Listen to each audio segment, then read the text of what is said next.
میری نعتوں میں لفظوں کا محور، مطلب سنیں گے، بہت اچھا مطلب پڑھ رہا ہوں. حالانکہ غریب نواز کانفرنس میں میں نے بالکل پہلی مرتبہ پڑھا تھا اور اس کے بعد پورے ہندوستان میں پڑھا گیا. آج پھر مرچا گاؤں میں پڑھ رہا ہوں. ملاحظہ کریں. میری نعتوں میں لفظوں کا محور، میری نعتوں میں لفظوں کا محور، میری نعتوں میں لفظوں کا محور، التجا کی طرف جانا گئے. میری نعتوں میں لفظوں کا محور، میری نعتوں میں لفظوں کا محور، التجا کی طرف جانا گئے. میری نعتوں میں لفظوں کا محور. اگر مطلب آپ تک پہنچ جائے تو سارے لوگ اپنی محبتوں کا ثبوت دیں گے اور اپنے ہاتھوں کو اٹھا کر کے بولیں گے یا رسول اللہ. سید عارف میاں صاحب قبلہ آ رہے ہیں، ذرا کھڑے ہو کر کے استقبال کر لیں. آپ نعرے تکبیر کھڑے ہو جائے. اولاد غوث اعظم خانوادہ مصطفیٰ کے چشم و چراغ تشریف لارے. نعرے تکبیر، نعرے رسالت، نعرے حیدری، نعرے حیدری. خاندان مصطفیٰ، خاندان مصطفیٰ، خاندان مصطفیٰ، خاندان مصطفیٰ. اولاد غوث اعظم، اولاد غوث اعظم. نعرے تکبیر، نعرے رسالت.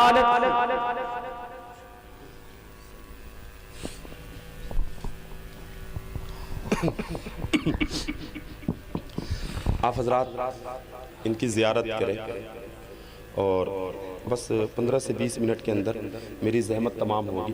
میں پڑھتا ہوں مطلب ملاحظہ کریں. میاں کے قدموں کا بوسہ لیتے ہوئے ملاحظہ کریں. میری نعتوں میں لفظوں کا محور، میری نعتوں میں لفظوں کا محور، التجا کی طرف جانا گئے. میری نعتوں میں لفظوں کا محور، میری نعتوں میں لفظوں کا محور. کہ میری نعتوں میں لفظوں کا محور،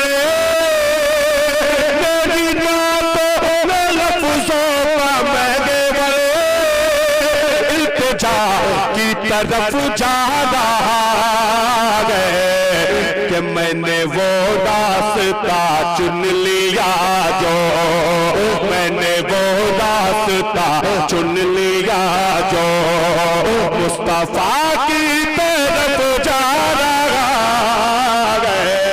میں نے وہ راستہ چن لیا جو، میں نے وہ راستہ چن لیا جو. مدرسہ کے طلبہ بیٹے بابو ایک بار نعرہ لگا دو.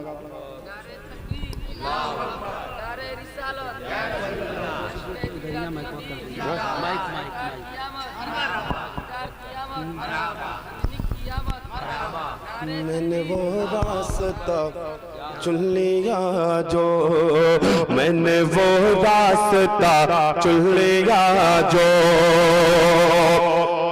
اب میں سمجھا کہ یہ آسماں پر، آئے ہائے شعر سنیں گے آپ حضرات. میں نے وہ راستہ چن لیا جو مصطفیٰ کی طرف جا رہا ہے.